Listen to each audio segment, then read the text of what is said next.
Photography with John Kennedy. Tips and trips and tips and everyday photography, tips and tricks. Getting ready for October, trick or treat. Wanted to introduce you to John Kennedy. Where is he? I thought he was dead.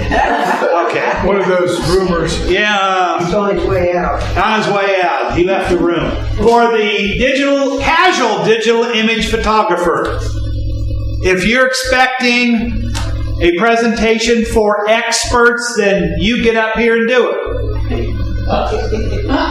Because I'm not the one who's the expert. I'm the guy who can maybe talk some sense or talk the talk. I'm also the guy who said, okay, I'll get up in front and do it because nobody else will. Which leads me to saying, getting tired of this, there are those of you who have knowledge of things that we would be interested in knowing, but you refuse to get up here and do it. So think about it, because October, it looks like we need a new presenter. So somebody step forward. So I'm a casual user. I talk big that I'm a photographer.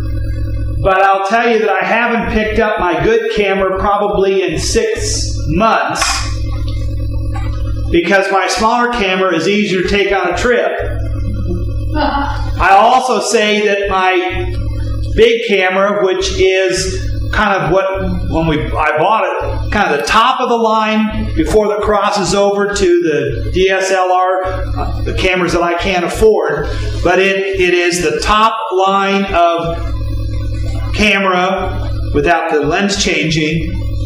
But the one we take is the one that we kind of take, quick point, shoot, take pictures, and they are as good as almost anything else.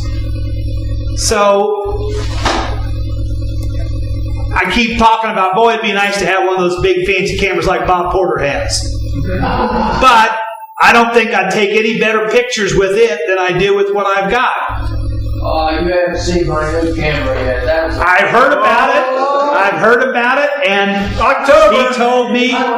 He told me the manual is bigger than the Gettysburg, or no, not the Gettysburg. It's the New York phone book. It's bigger than the phone book, so I don't want to have to read something like that, and I know most of you don't. But today I want to share a few things with you. Yeah, Bob. The advanced manual is 150 pages. That's what I said, man. I don't even manual. I don't know. So I want to share with you some things that are questions that we have heard, and maybe you said one of these questions and Mary Frances or somebody else overheard and kind of wrote it down and said, okay, we're going to have a meeting program where we're going to kind of try to answer some of those questions that we hear coming up.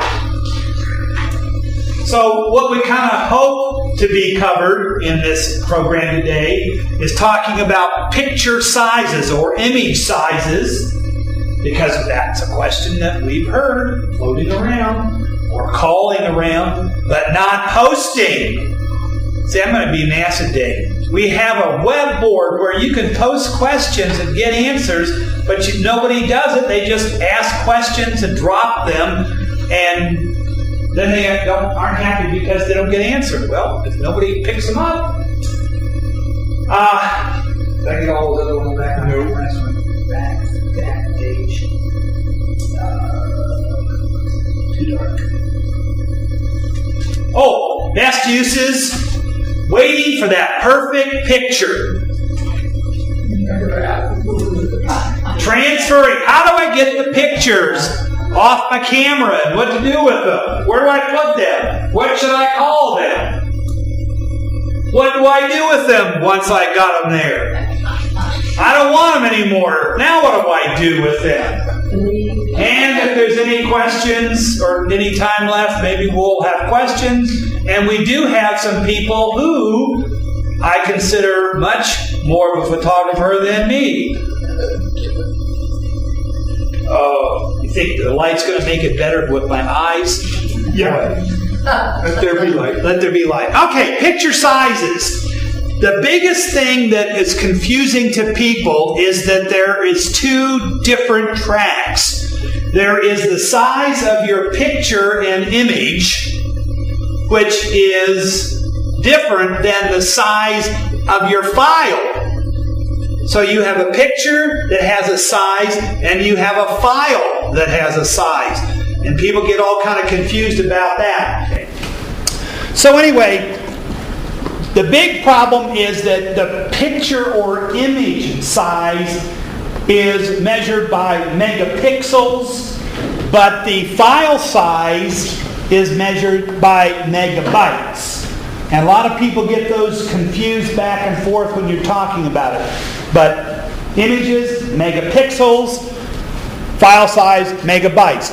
Now, pixels are the little squares that you don't see going across the screen and down the screen. Looks like a tile on the floor. Okay? Unless you enlarge it. Let's enlarge it. It's like graph paper. We did that when we were in school. And if you think about it, those pixels don't always have to stay the same size. When I taught first grade, we had graph paper that had nice big squares. When you got to third grade, your graph paper got smaller squares. And when you got up higher, the graph paper got smaller. They are still pixels. But the relationship between how many pixels and how much linear distance, but we're not really talking about that right now. So we're talking about megapixels and megabytes for the pictures in that. Now, there are limits. Let's take a general size monitor, which would be not these rectangle ones, but the older ones that we have that we throw away now. The resolution on those was set to have 800 by 600. Okay, now the newer ones go up to 1024 by 768 and even into the 1900s by whatever. The issue we have here is that if I have an image that is 640 by 480, and I look at that on an 800 by 600 screen, it doesn't fill the screen. But if I have an image size of 2048 by 1536, that's too big for either of those to fit. Because my biggest one's only 1024 and this is 2048. So in order to see that, I'm going to have to scroll back and forth, up and down, or I'm going to have to reduce and shrink down the picture so I can see it all.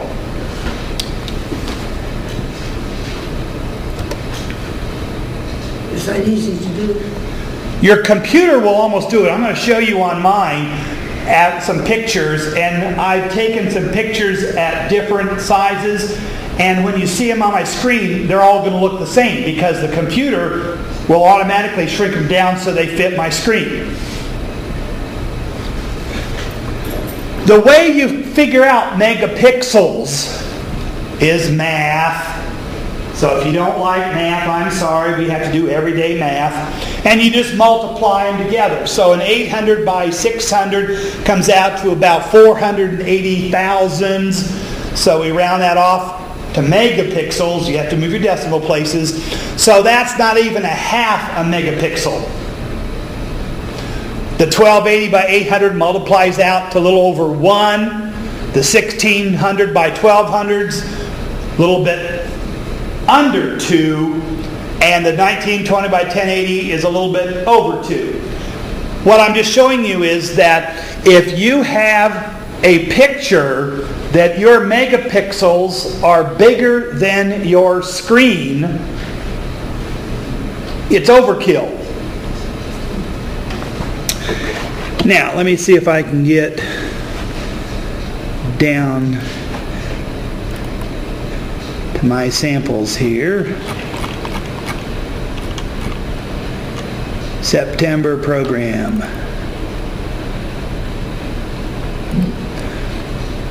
Okay, this is my program to view images. Very similar to any program that you would get that views it. Now, the trick is, thank you for the pointer, it's small, but if you look up at the top, it will tell you what the pixel size is. This one is a 32664 by 2448. It's a huge one. But I'm only seeing it at 23% of the size, so it will fit here. That's the whole picture, and it fits here. But down here at the side too, it tells you that it's been shrunk down to 23% of the full size. If I go to the next picture, all right, this is humanly done. Identical, same picture from the same place, because I used this thing as my focal point. This one is a 2592 by 1944. But in order to be able to see it in that same area, we had to reduce it to down to 30% of the regular picture.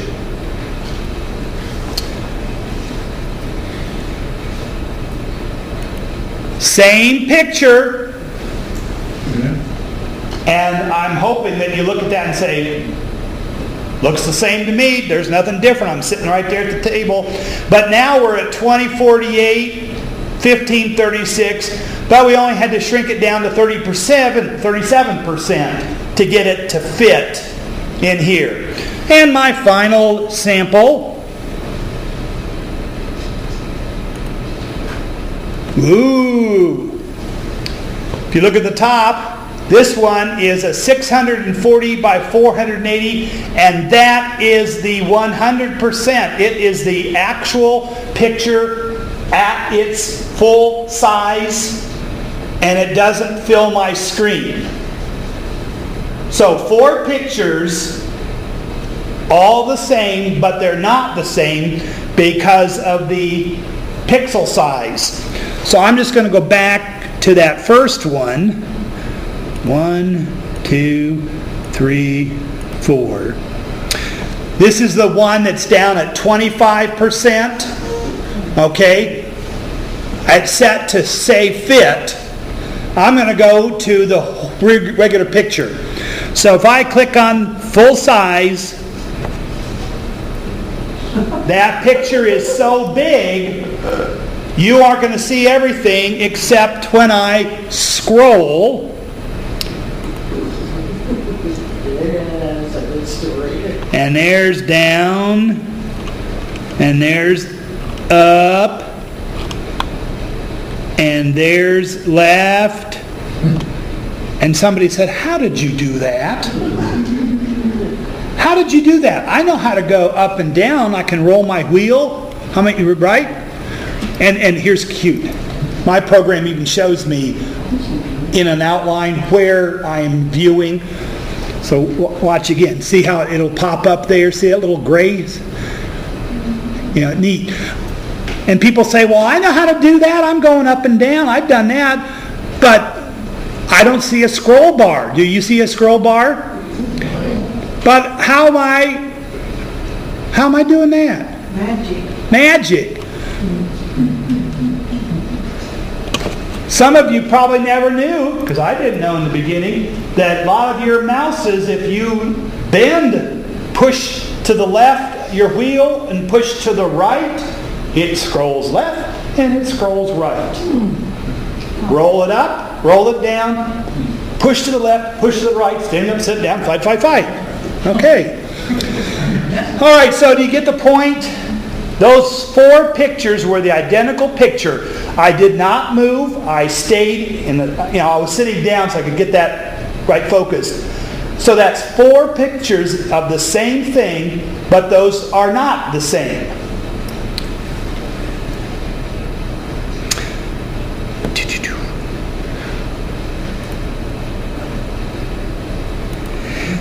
So what I'm leading up to, slideshow, current slide, is that you need to create your images for what you're going to use them for. And here's just an example. My camera, and this is an old one, and Mary Frances will say, well, don't say it's the old, because we both have one that are kind of alike. My camera will take different sized pictures. Now, I'm not going to tell you how to do it, because your camera worked maybe a little bit different than mine, except Mary Frances's. Mary Frances and I, we have a button that we push for menu. It pops up on our display. We go down to where it says size, and then I can pick one of 1, 2, 3, 4, 5 sizes. On my newer camera, which is the same as somebody else's, I hit the menu button. It doesn't do it on the viewer. It takes me to a menu, and I have to go to settings, and I have to go down to image size, and I think I have 6 choices there. What you have on your camera, you've got to go and look and find out. That's the hard part about doing a camera class too. David tried to do that, and it just drove him crazy, because 4 people were in the class. Every one of them had a different camera, and the different settings and the different menus and all. But let's take a look at mine. So here are my 5 different choices. Samples, we had the small was able to show 100%. But when I did the large picture, you could only see 24%, and then we had to scroll around. The large one, which is 32, 64 by 24, 48, that is an 8 megapixel picture. Now, what was the size of my picture? Okay, the file size, it was a 1.2 megabyte. Phew. That's 8 megapixel, came out to be 1.2 meg. Now, when Mary Frances mentioned the size that she sent, she said it was a 19 megapixel one, right? Yeah. So, let's just do quick math. 19 is more than twice, so it was probably almost a 2.5 megabyte file. Yeah. Okay. So as you can read the chart, you can see that if I reduce it to a 5 megapixel with the ratio, the pixel branches there, look how much it jumped. It went from a 1.2 down to a 747 kilobyte. And then on down farther. And that last picture that was a 640 by 480, 0.3 megapixels, not even 1. But it was not even 70 kilobytes. Now, you saw all 4 pictures. Did any of those pictures look bad? Okay. If I wanted to send you that picture, if I sent you that 1.2 megabyte, that's going to be a nice big download and whatever. And I can probably only send you 1 picture at a time. But if I have them set up for the 640 by 480s, I could probably do 3, 4, 5, 6 at once and have it the same as what the top one would do. So that leads us to the second part about usage. If you're going to do something for the web, and the reason I'm bringing this up is for those people who are posting things on the web. We have some people who are using eBay, Craigslist, stuff like that. And I'm here to tell you today that you need to go in, change your camera, and take smaller pictures.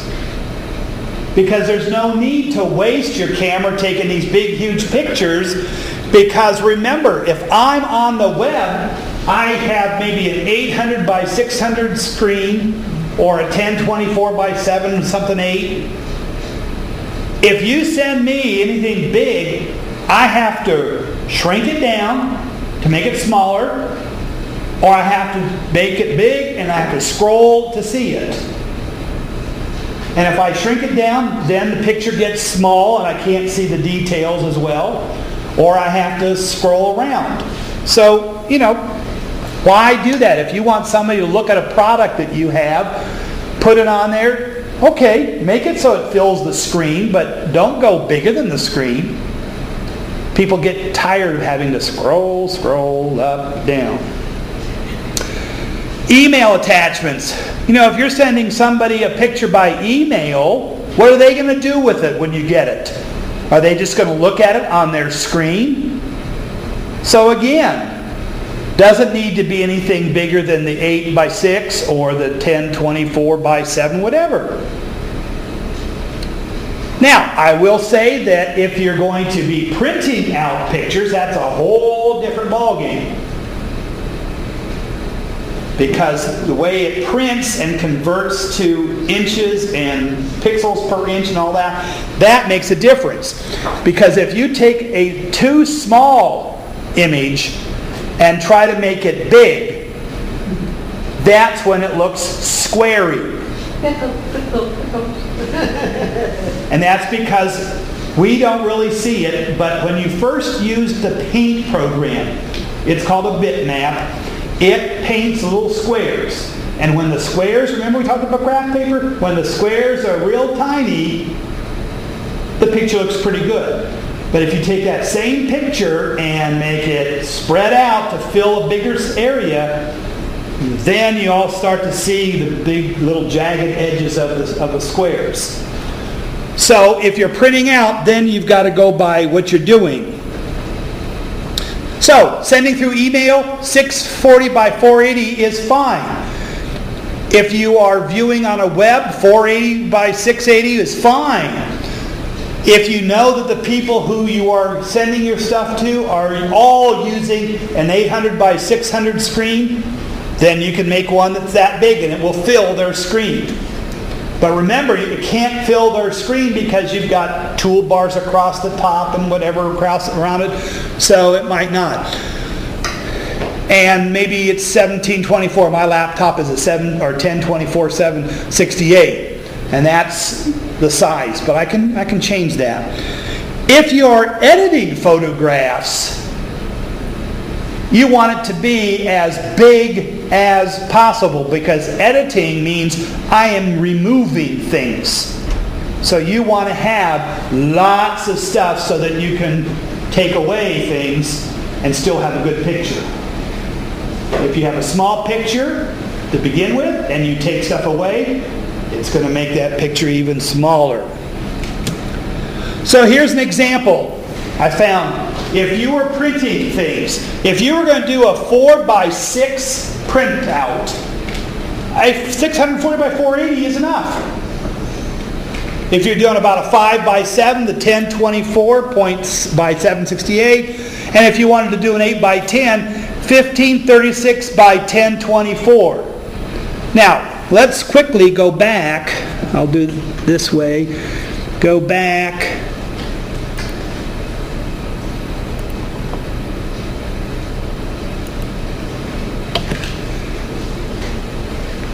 What was that size? I said something for about the 8x10?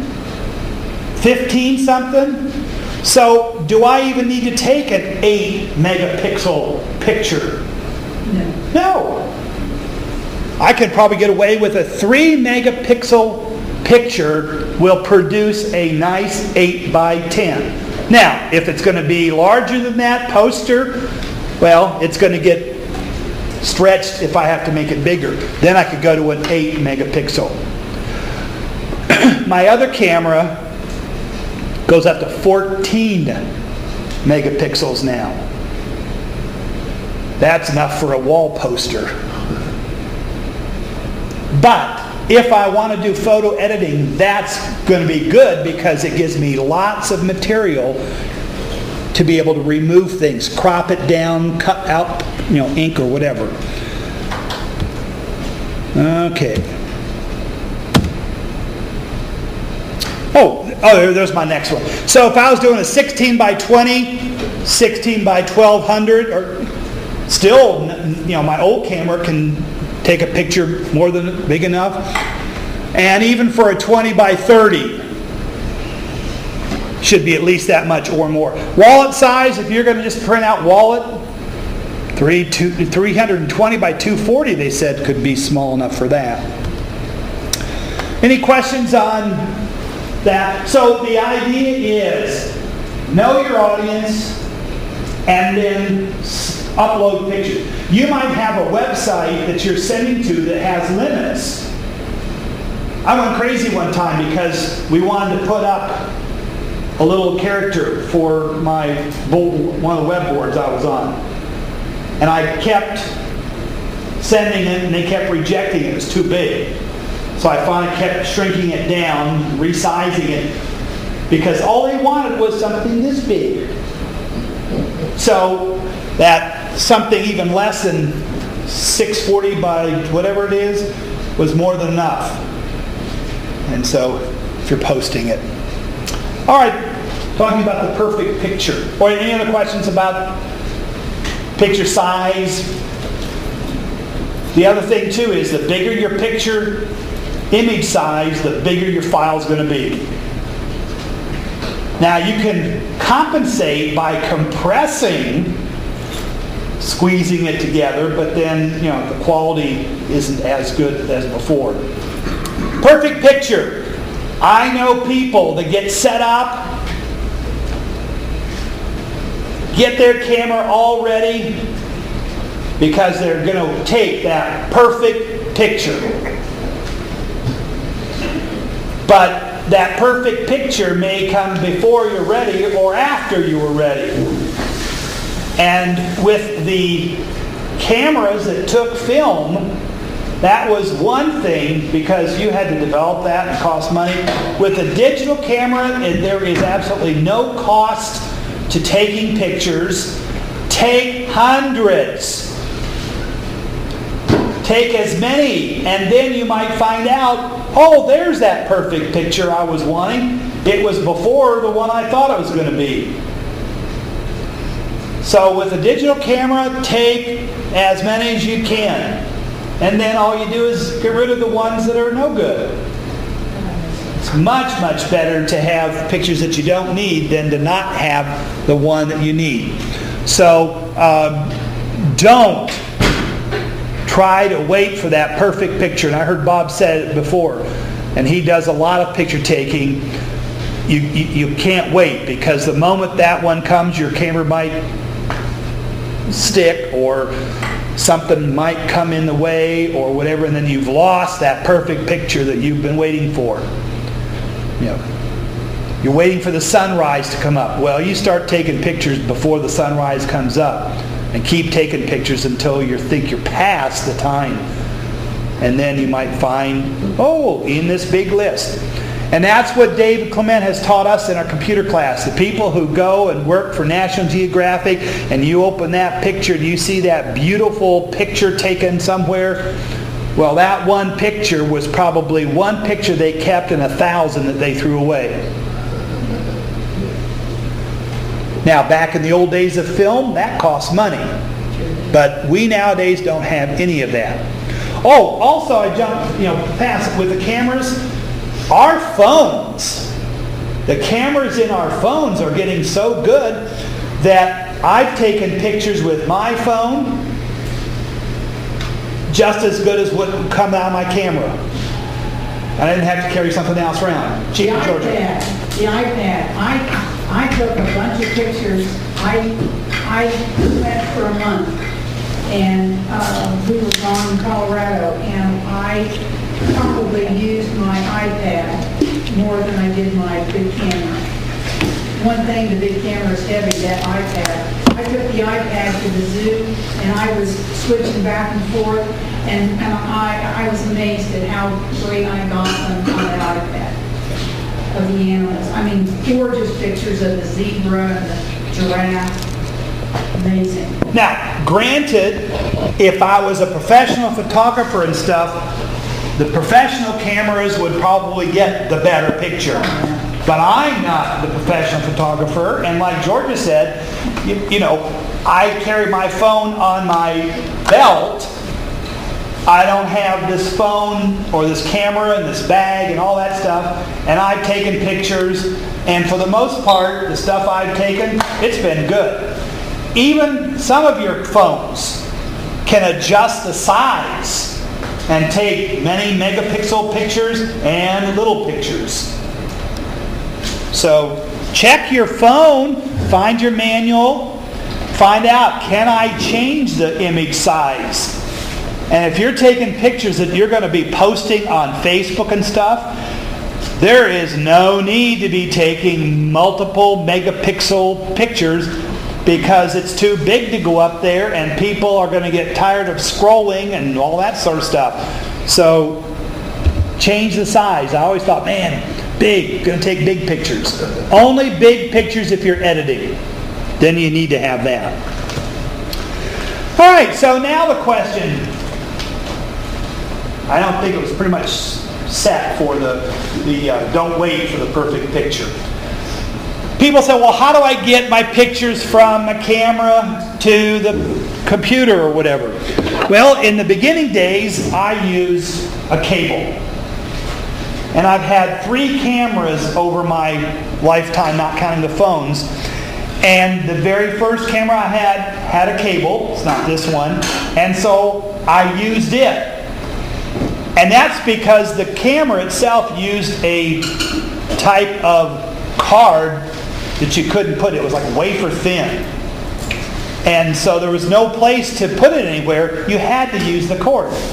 And that's no big deal because when you plug it into your computer, it shows up as a device hooked to your computer, and then you get into it. Nowadays, more of us use the card that goes inside the camera, and it's hard to see, but this is a, oh wait a minute, watch this. Is that flashing? What you mean, David? Okay, so there it is right there, and you know it's a card that stores the pictures, and now all you do is you take this out of your camera and slide it into your computer. Now I will have to say that not all desktops have a slot for it. Most laptops do. Bob? Micro Center sells a little adapter with a little cord on it, short cord. It fits in a USB port, and we'll accept that or 2 different, probably the memory stick and then another type of device. Yeah, and turn on this little. Do that. And I have one similar to that. It has slots for different sizes, and you can plug that in. There's my USB, and it plugs into the computer as an external. So that's like a third way to do it. Cable, plug it in directly, or do these things are cheap, not expensive at all. Pardon? $10. $10. And this one, I probably wouldn't go and get again. I would get one that is just an SD because I never have ever used any of the others. Ken found for us there is, looks like a thumb drive. Pop the end off, SD cards fit in it. Same here. Yeah. So this is good for somebody who has different kind of cameras, that do different kind of cards, so I can have different options. My computer, which is just like the teacher computer, we built mine first, has 4 different slots. I've never used anything but the SD card. So on my new camera, did I buy a new big thing? No. Because for $10 I can have one of these, that thing that Ken found us. Bob? On your laptop. Yeah. Do you not have a slot in your laptop for an SD card? This one does, yeah. Most of them do. Most of them do now, but they won't accept the compact flash card. Right. But my answer would be, all of us that use point and shoots, that's what they use for the most part. Those are used by the big expensive, and I don't buy that big expensive one. Now, so somebody says, let's talk about how. Now, before I demo it, people say phones. Well, my phone is the type that has no card that can be removed. It has no plugs other than the power plug, but it does have a data transfer. So I can plug this into my computer, just like the old cameras did, and transfer the files, or I email myself the pictures. Or I use the cloud, and I can put stuff up on either Dropbox or Google Drive or OneDrive or whichever drive, and then I go to the computer and I can pull it back down. So there's no real problem. Now, I have a big suggestion. My suggestion is do not use the software that comes with your camera. Don't use it. Here's my experience. Well, I got that first camera and I didn't know any better. Took the CD, put it in the computer, installed the software. When I connected my camera, the pictures got transferred to a program that the software put on there. And not knowing any better, it was great. Boy, it had folders, and then it would show me little folders with little pictures on there. And it would show me next folder, every folder I put in it. Great! I got a second camera. Came with a CD. I put the CD in there, installed the software. Then I went to put that camera and connected it. It copied, transferred my photos, but it used a different program. And it put the pictures here, not here. So when I went to look at my pictures, I said, wait, I'm missing pictures. Where are all those other pictures? In your picture folder. No, it was not in my picture folder, Bob. That's where the problem. This software put it in its own software. The second camera put the software in its own spot. Once I finally was able to go through with some help and search my computer and find, because it was in a hidden folder called application data, which you don't see, there I found all my pictures. But if I just used the software, the little icon that said run this program, there they were. But I couldn't do much with them because I couldn't find them on my own. I did that once. Yeah. Georgia. So what we should do, like if I want to go home to my laptop and I want to remove, because I've got a Canon camera and I have a Sony, so I should remove those two camera programs? I would. Okay. Because then I would move all of those pictures that are in those two different locations, and as Bob said, put them all back in my pictures where they belong, so that I can find them when I need to do something with them. But that was the real problem. I had pictures all over the place. My sister did the same thing. She got software with her printer that was from Kodak, and it put the pictures in a nice folder. If she used that particular program, she could find the pictures, but I couldn't find them. Eventually I found them, and we just moved them all over. Bob? As a security measure, I think I would move the pictures into the proper pictures folder prior to removing the software. Yeah, probably so. Al? Another consideration, anytime any program puts stuff in app data or parts of your profile, that will get loaded into memory on a Windows machine every time you boot up. And if you end up with a bunch of stuff, and that's the same thing if you put it on your desktop. I had one person, the machine I worked on, was taking literally half an hour for Windows XP to boot up. He had enough memory. He had 4 gig of PDF files, just saying, we're going to be pictures on the desktop. And all that crap is loaded in memory. You don't use it again. Meanwhile, you're flashing and you can't do anything else. So put it in a separate data folder, not part of your profile. Yeah, my niece did that. and found out that she had downloaded all of her pictures to the desktop and then wondered why the computer ran so slow. So we finally took the trouble moving them all back to pictures, getting off her desktop. Because the problem is, you know, if you go off the desktop and you come back to the desktop, it has to recreate those thumbnails and all that. Bob? Don't you need a program when you put it in My Pictures to massage your pictures like VLC or something? You can have whatever program you want, but the idea is you control their location. So, for example, let me get out of here. I'm going to pop in my... Oops. I wanted to get rid of it, close that out because I wanted to close that out so it doesn't. All right, web page. We don't need web page. Okay, so I'm going to pop in the card, which only goes in one way, and you'll watch and see that bing, bing, that quick, there it is. And also, I got a notification. So it pops up as a device that's connected to my computer. And so if I go into it myself, there opens up the file system.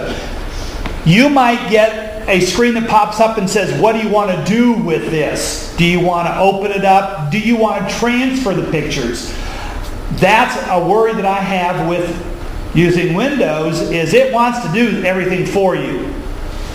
So for me, I've got it turned off so it says just show me the files. So then I can go into DCIM. Now that's kind of a normal photo camera file initials. I don't even know what it stands for and I don't care. But I just know that they're all in there. And if I go into that one, then there's the Canon, and Canon numbered that, not me. And then if I go into that one, there are all my pictures. So there are my pictures right off of the thing. Now I can just use my skills of computer and copy them all and paste it in my pictures. So let's see if I can do Control, whoops, don't do that. Control A selects all of them. John? Yeah. You got DCIM. Oh, thank you. Shade on here. Control to undo that one, and then that one. So what I did was it got too many of them, so I used my Control key and then say, I don't want that one, don't want that one. All right, so there's all my pictures. So I right-click, I say Copy. Now I go into my home directory, go into my Pictures folder, and right-click, and paste 138 items. And this will take just, a little bit. The difference is that I controlled it. It went where I wanted to go. Now, Bob's question or comment about the software, yes, you can use whatever software you like. Mary Frances and I have talked a lot. She really likes UrfanView. And UrfanView does things to her pictures and whatever, and she really likes that. I like a program called Faststone Image Viewer. My choice, her choice. Does the same thing. My program on here is called Digicam. And I have another one called GwenView. GwenView is what you use to look at the pictures. Doesn't matter what software you use, the important thing is you know where it is. And so I know that my pictures are now, and we'll go to Documents, Home and Pictures, and there's all my pictures. And they're there.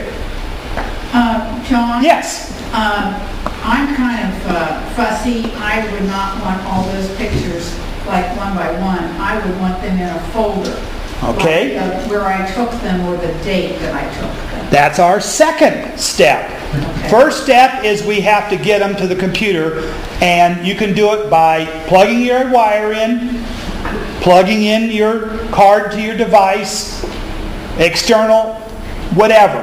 And I tell people that your best way is you have full responsibility. If you do this just like I did, go to your device, copy the pictures, paste them where you want. Okay, so now Georgia brings up the next thing, which is on the screen. 2 parts. 1, where do you put them and what do you name them? I'm going to do an Hey, John? Yeah. Just in the interest of being lazy, which I am. Yeah. If I pasted it, I would have just created a new folder, named it, and then do that so I have to copy it one time. I haven't done that yet. Look at that, empty place. So, Al's right, Georgia's right. The next step is you have to organize beyond what maybe your computer is thinking. Computer thinks you want to throw everything in one folder. So you can make folders. Now, I know some people who are very smart, and they can keep track of their pictures by the date they took them. So we would have people who would create a new folder, and they would call it 2014. And they would put all of the pictures in 2014. And they could create another new folder and call it 2013, and so on.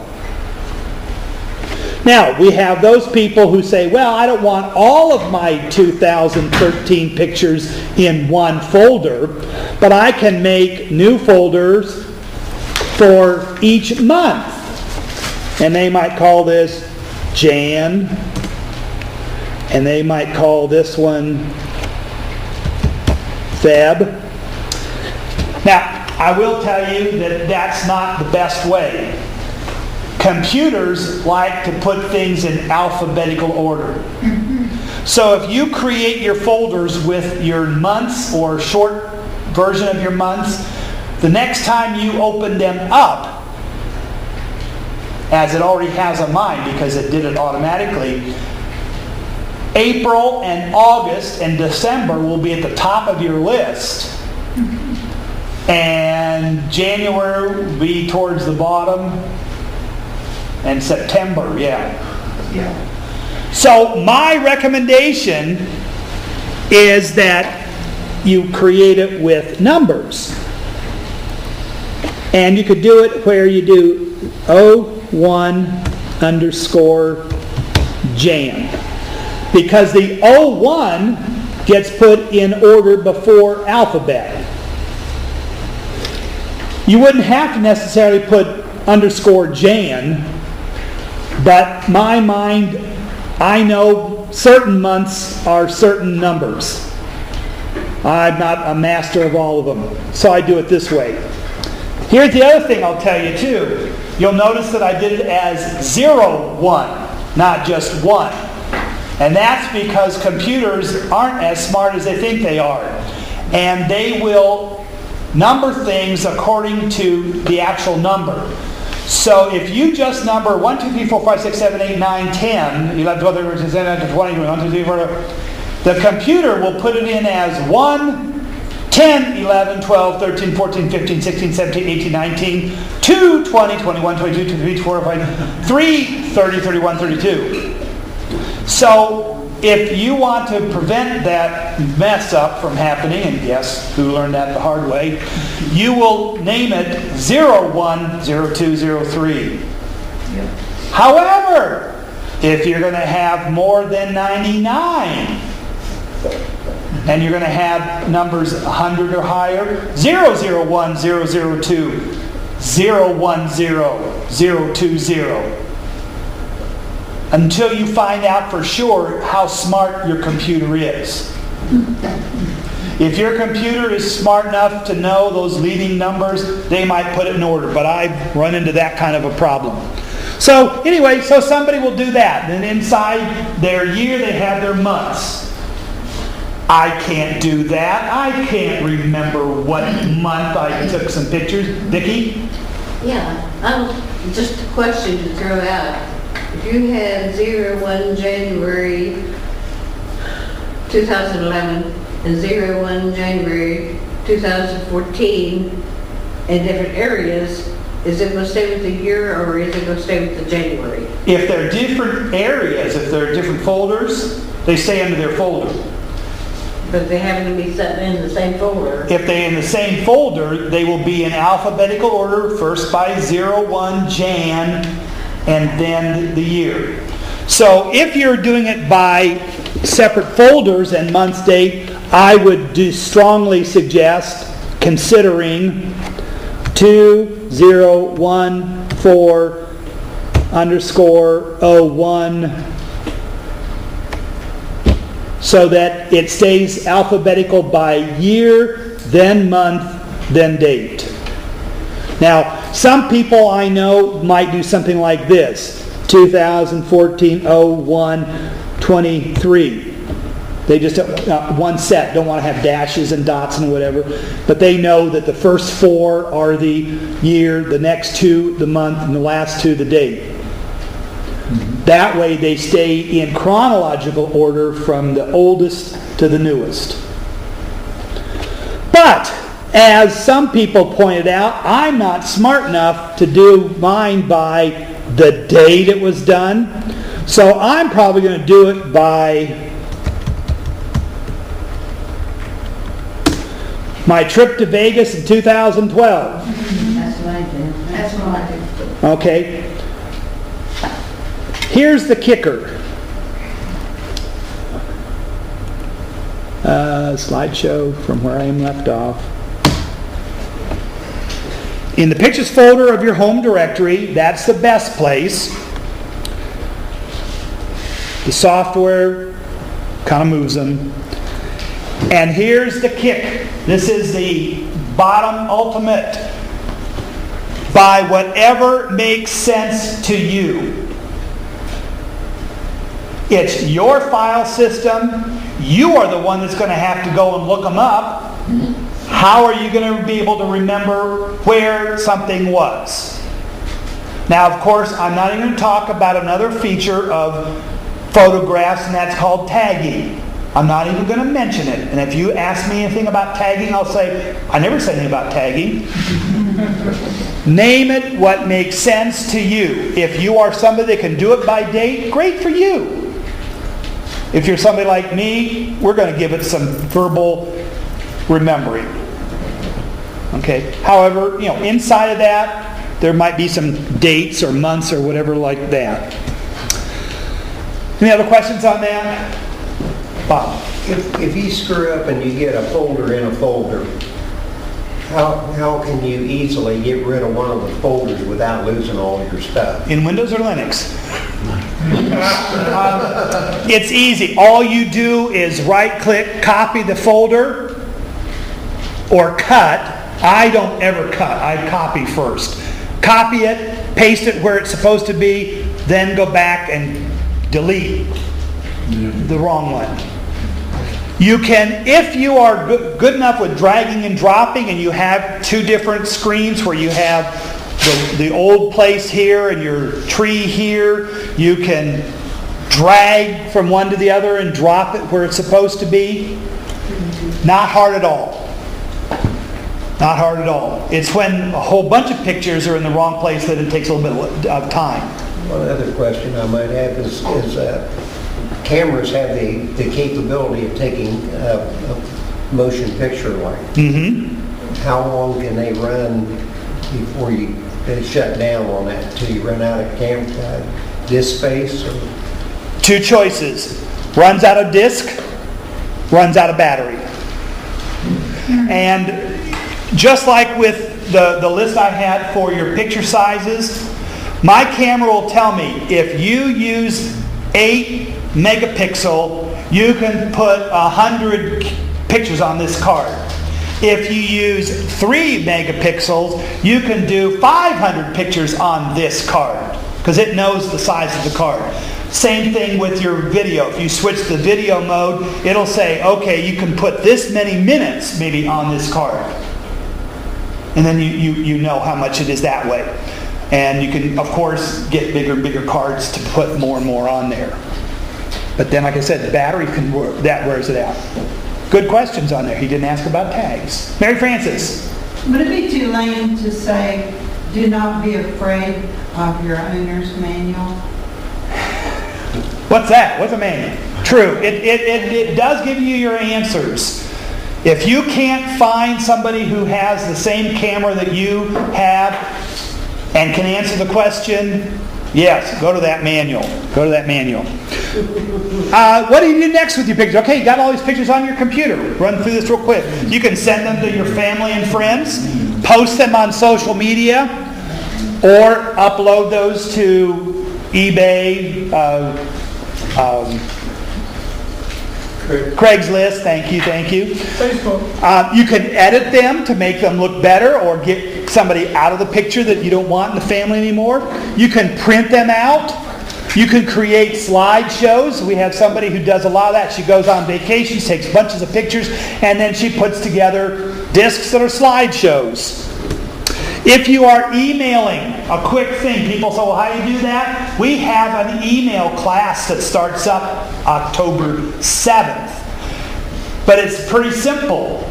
You go to your email and you make it. There's a button somewhere. A lot of times now the universal is a paper clip because you want to attach a picture. Click on that. Go find the picture. But see, that's why it's important. You know where the pictures are. Get the picture and click, either open or attach, and then send it. But be aware of size limitations. Some internet providers will only allow so much of a attachment to come through their system. And if it's too big, it won't go. So make sure if I'm sending to Ira and he's using Windstream, but he doesn't, I need to make sure, is there a limit? So I can only send one picture at a time instead of 3 pictures or 4 pictures. Another question. Yes, Bob. Another comment. Sometimes you take a bunch of pictures on your camera and there are different events and things. So when you load them down to your computer, you might want to sort them. And you can take your control and sort them out and then put them in the folder you want them in. Right.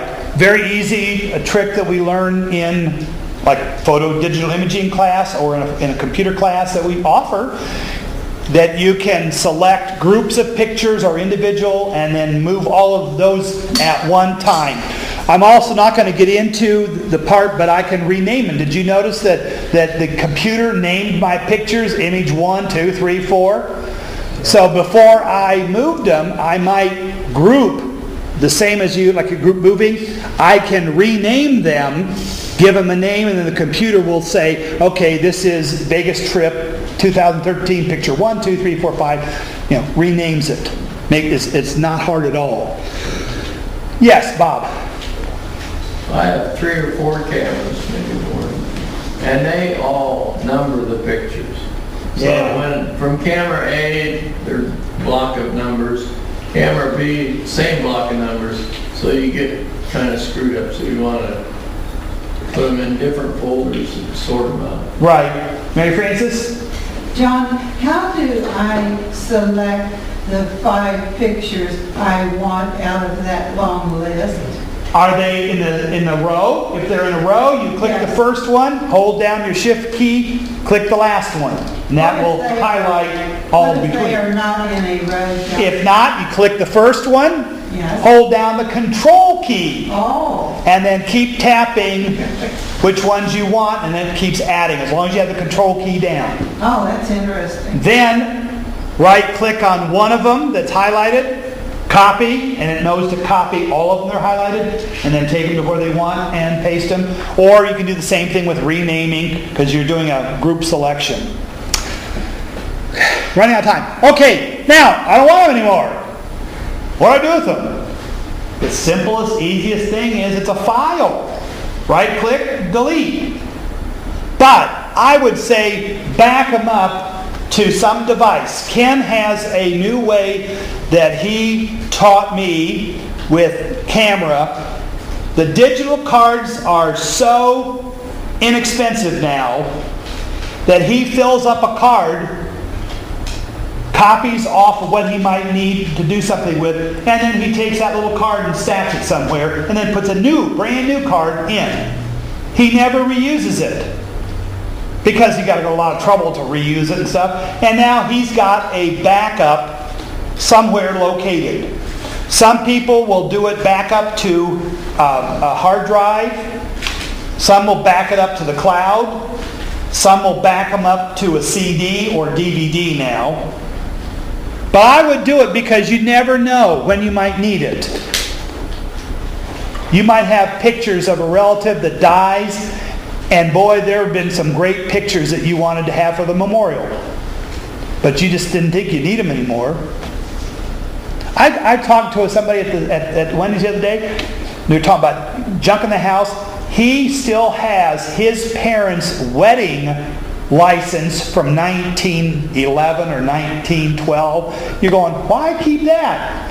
His parents are both been dead. He's almost to the point where he's to die, but he still has it because, well, you just never know when somebody in the family might want to see a 1911 wedding certificate.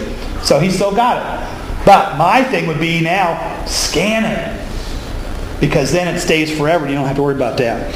So it's easy to delete. Right click, hit delete, move to trash after you've saved it. I will tell you one thing, that if you are going to reuse a camera card, do not reformat it in your computer. Computer format's sometimes different than your camera. Always put it back in the camera and say, camera, you reformat, because maybe Canon formats it different than Toshiba or different than Sony or whatever, and either your computer might format it even different. So never let your computer format your card if you're going to reuse it. Now, the big answer. You want the truth, you want the real, you want to find out what I was telling you was all lies and mistakes. You come and get all your answers, or all your questions answered and help at our monthly digital imaging help desk, the second Tuesday from 7 to 9. And you will have people who are the experts that have been doing this for a long time and know it, and can teach you like they've been teaching me, and then you sound like you know what you're doing, but I don't know what I'm doing. That's your best statement of the day, Tom. I don't know what I'm doing? Nope. She just said that. I said, I don't know what I'm doing. She said, that was your best statement. Now, the digital imaging. We have many things that are available to you as members, which include help desks of many different kinds, web board with many different areas of information, general meetings, website with ABSUG and conferences and videos that you can get. I hate to say this, but you guys are getting off pretty cheap. For $24 a month, you guys are getting off, a year. We provide services that are worth $24 a month. You take your computer once a month to a repair shop to have them just check it out, and I'll guarantee you'll be paying more than $24 a month. $75. Anybody questions? Can you do the lights, because I don't know that we need to go back. Can you take your large picture and your small picture and show us the difference in the pixels by zooming in? No, because I would have to take the big one and make it even, the small one bigger. Let me try doing that. Okay, I'm going to go back and find the smallest picture.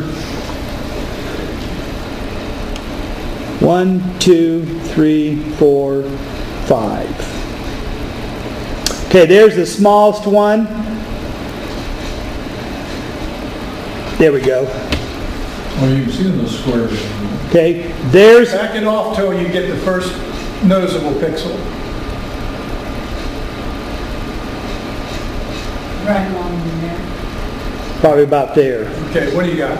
450%. Now go to the big one. The big one? Yeah. And I can't do anything. Oh, what? Oh, yeah, when I go to the big one, nothing's going to happen. There we go. Because I took it past 100%, I'm at 1600%. But that's what would happen if you try to take a small picture and print it larger than it's designed to do. It'll become pixelated and look a lot like squares. About the same zoom for pixels. It's just you got more of it. Yeah, because we have a bigger picture that we have to expand more. Because my biggest one is 1600% there, but if I go to 1, 2, 3, 4, 5, the largest I can go to 1600%. And you can see there how bad that is. But what we're looking for is the opposite. Why waste pictures, big pictures, if they're only going to watch them on your computer screen? Because that picture right there, if we go to 100%, that's fine. But if I go to this one at 100%, I can't see the picture. I have to scroll, or I have to shrink it back down like my program already did for it. Gwenview did that for me, it shrunk it down. But if I want to see the whole picture, I have to do that crazy scrolling back and forth. So, is that a special program you've got there, or is that just your computer Windows program doing that? This is my program to view pictures. Mary Frances likes View. This is called Gwenview. I just wondered whether it was computer controlled or a special program you got. I installed this program because I like it better than the other viewing program. Is it on Linux? Of course. Okay. John, we really appreciate your attention to detail and your suggestion to come to the Digital Imaging Help Desk. You can get your individual to a nth degree answered there. I pestered our instructor for a short while. I wanted to know more about portraits. How to take some portraits. So finally, they decided to take a chunk of time one evening and set everything up and showed me how to take portraits. Not showed me, showed all of us. And it was great. If I had gone to some kind of class somewhere, think about all the hundreds of dollars I would have paid another expert. Thank you, John. Yeah.